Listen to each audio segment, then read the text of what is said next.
Mes chers compatriotes, Togolaises et Togolais, chers panafricanistes et amis du Togo, l'humanité tout entière est à un tournant de changement majeur avec des retournements spectaculaires, impensables, il y a encore quelques mois.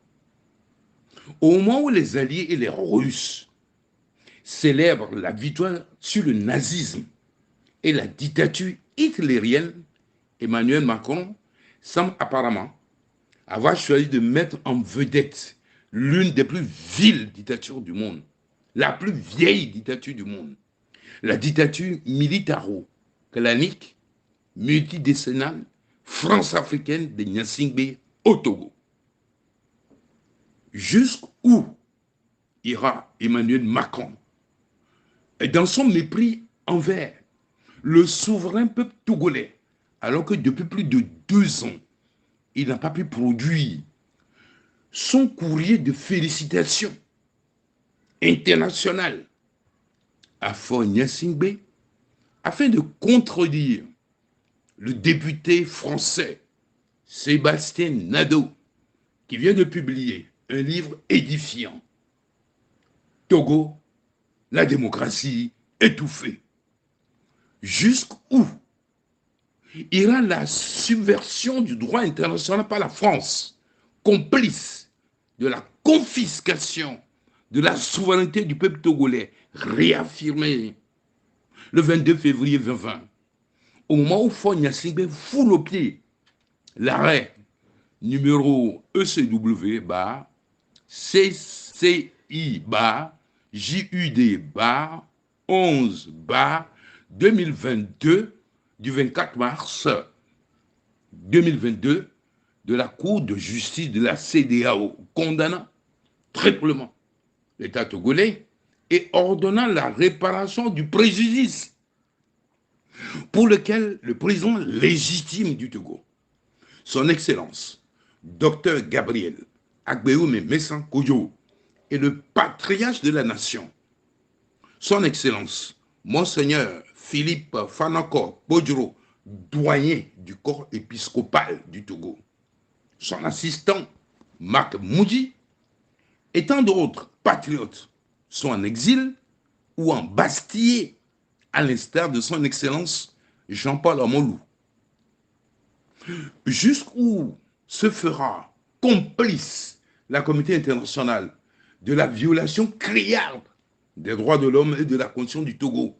Parfois, Gnassingbé Sakotori, comme en témoigne actuellement le scandale du recensement électoral à la suite des scandales et crimes financiers de Covid-Gate, Petrogate, entre autres.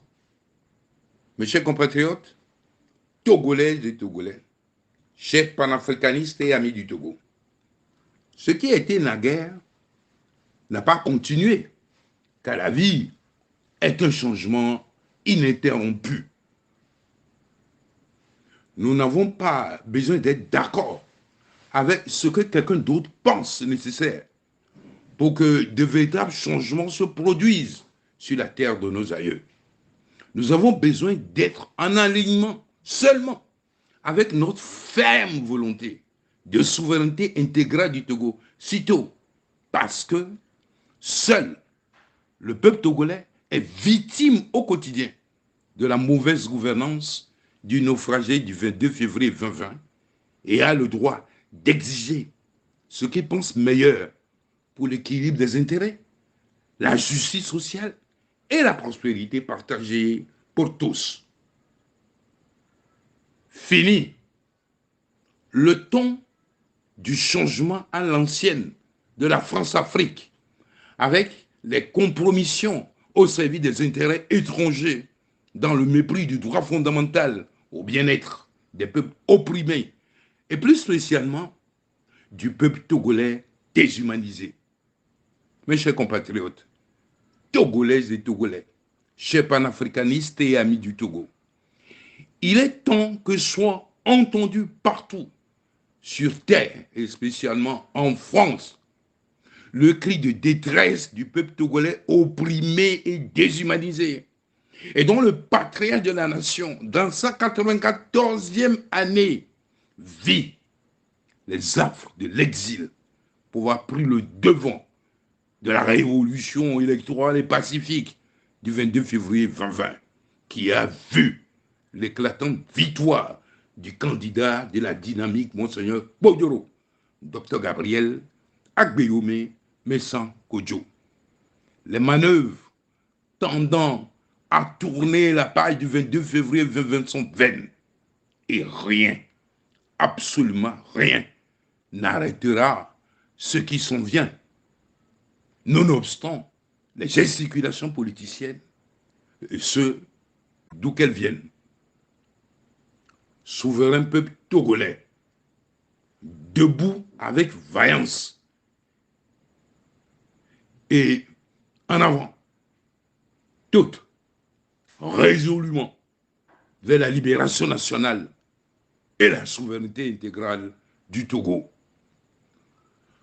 Soldats, marins, aviateurs, douaniers, forestiers, en vos rangs et grades différents, vous prolongerez votre vie et apporterez la joie dans vos foyers en ce tournant particulier de la tumultueuse histoire politique de notre pays, en prenant Dieu, le Créateur, comme unique boussole.